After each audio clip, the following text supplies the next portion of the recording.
One of the hardest parts about travel photography and making travel videos is having to be selective about the gear I bring. There's a delicate balance of having the right gear with you to shoot any situation, but not having so much gear that it weighs you down. And the biggest area I get hung up on is lenses. When I travel, I want to bring every single lens that I own, and I've had to get realistic about what I actually need and what will get the job done. So today I'm gonna be sharing some of my favorite Sony lenses and just focal lengths in general for travel imagery. Huge thank you to Sony for sponsoring today's video. I actually haven't mentioned this on this channel yet, but if you follow me on Instagram, you might have seen me announce it. About 6 months ago, Sony asked me to be one of their Alpha Collective ambassadors, which is so exciting. I've shot on Sony for years. If you've watched any of my camera-related videos from the last few years, you know I'm a huge Sony fangirl, and I never thought I'd get the chance to work with them, let alone be an ambassador for the brand. So it's kind of a dream, and honestly, it's thanks to all of you who watch my videos and support my content. So thank you so much. So let's get into the lenses. If you want to know more about any of these lenses, I will have links to all of these down below. First up is the Sony 24-70mm f2.8 G Master. G Master lenses are Sony's most premium and professional level series, made with top of the line materials and technology. 24-70mm is what I would call the all-around focal length. If you said to me, hey, I'm buying one camera body and one lens, I'm going traveling, I want to shoot a little bit of everything,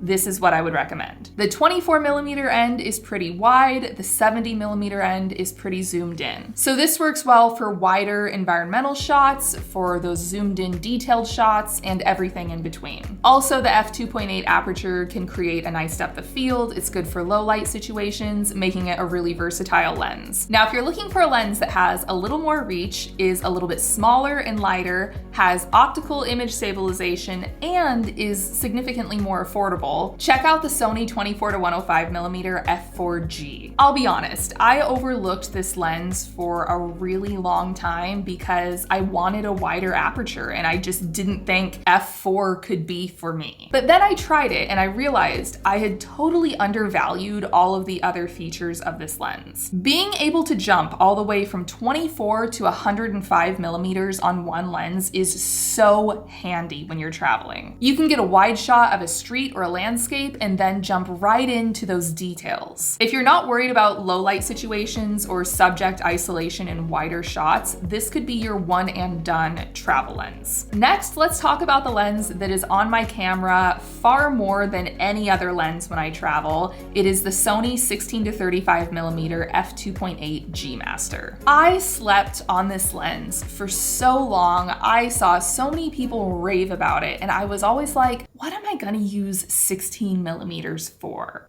Everything, it turns out. If you are trying to capture your environment, especially in a tight space, the 16mm focal length is so useful. Whether I'm shooting inside of a tent, a slot canyon, a hotel room, I'm able to capture everything. And then the 35mm end is nice for environmental portraits, honing in on the details, getting a little more subject isolation. Jumping to the other end of the spectrum, let's talk about a couple telephoto lenses. First is the Sony 70-200mm f2.8 G Master Mark II, which is relatively new. The autofocus is so snappy, not only for photos, but also for video. And I love photographing landscapes with a telephoto lens. I love getting into those details in the mountains and the sunsets. It also gives you that lens compression that makes everything in the background look supersized. Another telephoto lens that I love that I've talked about before is the Sony 100-400mm f4.5 to 5.6 G Master. I call this my Yellowstone lens because I bought it for a trip to Yellowstone National Park a couple years ago. This lens is so beautiful for wildlife imagery. It is such a joy to shoot with, just on landscapes in general, with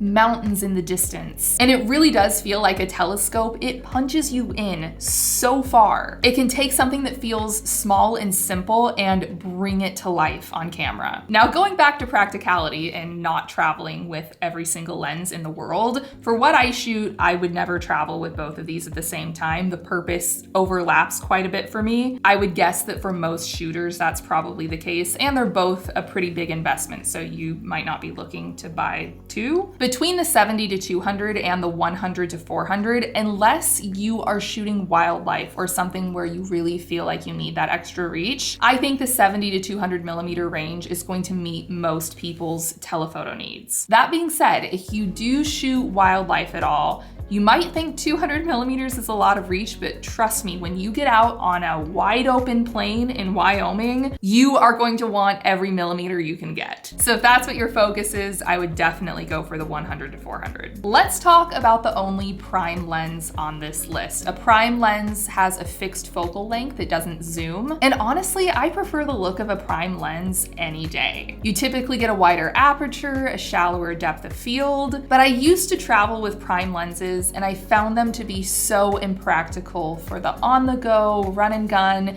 don't know what you're gonna find shooting situations. And I eventually had to let go of the idea that it was practical for me to travel with 7 prime lenses and switch them every 5 minutes. However, I do typically like to throw in 1 prime lens when I travel, and these days it is the Sony 35mm f1.4 G Master. The wide aperture is really handy for shooting anything at night, like if I find myself around a campfire, I would pull this out. And the 35mm focal length is just so classic. It's wide enough to get the environment, but it's also great for shooting people and domesticated animals. It's really nice for detail shots with the shallow depth of field. And this lens is quite small and lightweight, so it really doesn't have a large footprint in my bag. Actually, I went to Wyoming last Christmas and I only took this lens and my 100 to 400. I took the telephoto for wildlife, and then I just stuck to this for the around the town type of shots. So those are some of my favorite lenses and focal lengths for travel. And if you want to learn any more about these lenses, I will have links to them down below. I would love to know what your must-have lenses are when you travel, so let me know down in a comment below. Thanks for watching. As always, I hope you all are doing well, and I will see you in the next one. Bye.